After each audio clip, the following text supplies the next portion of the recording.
This is my updated curly hair routine for 2024. I know it's a little late in the year, but I've come a long way with my hair. Most of my life, it's actually been just pretty frizzy or damaged, and I just continuously have been having to cut it. And so this is the first time in a very long time where I have a healthy amount of length. And I want to show you guys how I did that. So in this video, I'm basically going to be showing a week-long hair care routine. So this is going to include my wash day, the products that I use, my drying process, protective low-tension hairstyles, protective sleeping styles, and basically how I trim my own hair. All of the products that I'm using in this video, I'll of course have linked below. And if you guys have any questions that I didn't answer in this video, just leave a comment. But other than that, let's get into the video.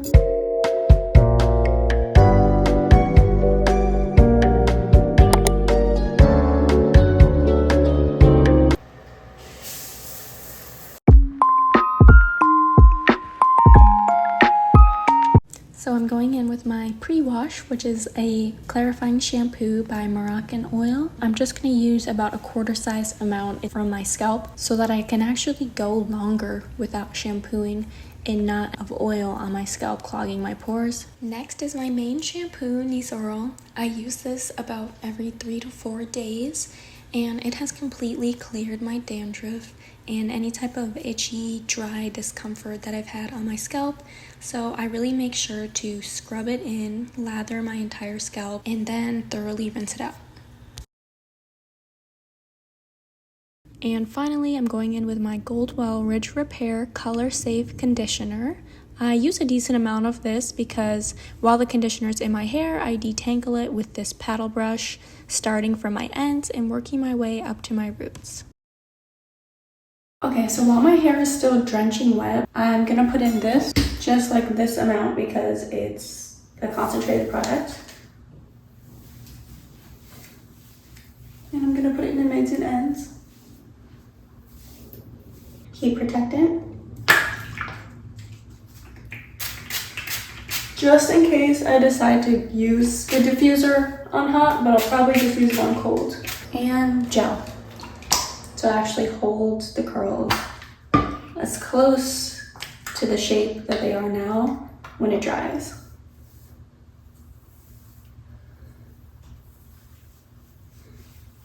And normally I go in with a lot of gel, especially in the ends, because that's where I want the curl to hold and not get frizzy. So this is my favorite diffuser. It's the Solano Universal Diffuser. And what I love about this is that you can put it on any blow dryer that you have. Not only that, but also the nozzle is huge so that I can literally blow dry like half of my head of hair in one go.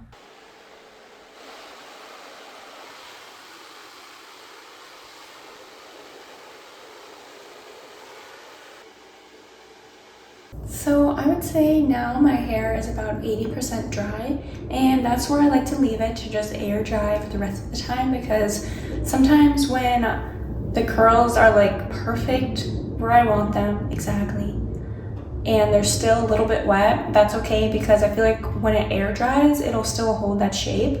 But if I start drying the already dry curls with the diffuser, it starts to create frizz, and then the curls aren't as defined. So I like to leave it at about 80% dry, and with the gel in it, they're just gonna lock it and hold while it air dries. So this is how it looks from the front and the side. It's not as like voluminous right now because it's a little bit weighed down from the water. But throughout the day, it will get a little poofier.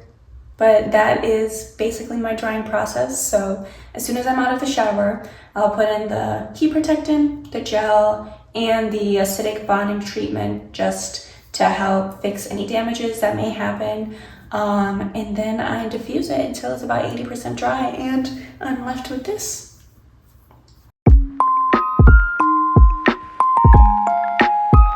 One thing you should always keep in mind when doing hairstyles is to not create so much tension. And there are so many cute hairstyles you can achieve without straining or damaging the hair follicle. When doing any updo styles, you want to make sure that you have a soft hairband or scrunchie that won't get hair tangled in it. The problem with rubber bands and hair ties is that it holds onto the hair, causing it to break off, basically thinning your hair over time. Using clips is another great way to hold your hair back out of your face or off your neck without pulling too hard at the hair. And there are so many cute looks you can do with hair clips. When doing buns, I like to shake my head and test the hair tie to see how many times I can loop it. If it holds my hair in place but falls out when I shake it, I know it's not too tight. Lastly, if you're using any type of headband, place it into your hair instead of using it as a rake. Be gentle with accessories like headbands and barrettes because those do a good job at pulling and ripping at the hair as well.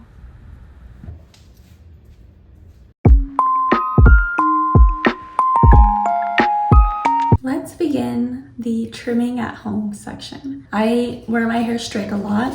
Normally when I trim it straight because I like a blunt cut. So when my hair is curly, like you could even tell right now that like when the curls lay, it's about one length, but some of them are uneven. Like you can't really tell exactly how to cut it straight when it's curly. So because of this video, because this is a curly girl video, I'm gonna cut a couple pieces of my hair while it's curly so that you guys can know how to do it at home. You're basically gonna assess all of your curls that you can see and just sort of be picking at them and discovering which ones are flat and dry at the end. For example, this curl right here is clearly out of life. Like it's just is not curling whatsoever. And comparing it to this curl right here, you can tell this one has some curl to it and this one is just completely dead. So take some really sharp shears. I like to use these because I know they've been sharpened, and just clip off the end. And then if you're discovering any like split ends or anything, cut them off. Everything down here still has like a little bit of a bounce to it. Note, this is like my 3-day-old hair. So I washed my hair about 3 days ago.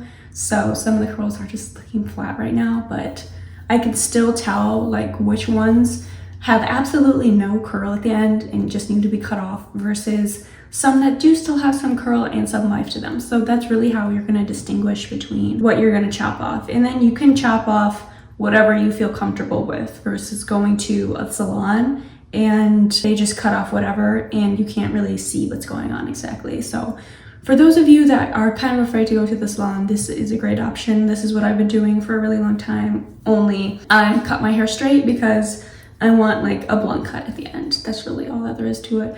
But sometimes when I do wear my hair curly and I see something that's like clearly dead or like a super split end or something that's just like completely flat or uneven, I'll just chop it off. And that's really what I've been doing for the past couple months, and I feel like that has really contributed to how I've maintained a healthy length. Because I used to not cut my hair and the ends, none of the ends really curled, it was just frizzy knots. And so I have really noticed a difference between just giving myself little trims here and there. At least once a month, I feel like you'll definitely notice a difference. And for protective styles to sleep in, I like to use a softer hair tie, like a soft scrunchie, and a satin bonnet. So if you don't have one of these, then all that you need to do with your hair is flip it to the top of your head, like right here. I would wrap it around about twice into a really loose pineapple bun like that. And when you're sleeping on your side, it's only gonna rub this part under here, like the underneath section of your hair. And so when you wake up in the morning and you take it off, the curls in the mids and the ends and even the front are still gonna be looking fresh. And then if you wanna go the extra step, take a bonnet over the pineapple. Oh, that one curl that popped out. Okay, you're gonna put the bonnet on and sleep like this so that there's no friction creating any type of frizz. And then in the morning, if it stays on, if it's still on by the morning, peel that baby off and gently pull out your pineapple bun. So normally, most of the time, I do forget to put the bonnet on, but I'll always put my hair up in a high bun. Even if I'm like laying on the couch watching a movie or eating a snack or whatever, it prevents a lot of frizz because the bulk of your hair that's showing is protected. Meanwhile, the rest of it is just inside out, basically. So that's it for my hair care routine for 2024. If you guys have any questions, just leave a comment. I reply to mostly all of my comments. And let me know what you want to see in my next video, and I'll see you guys again soon.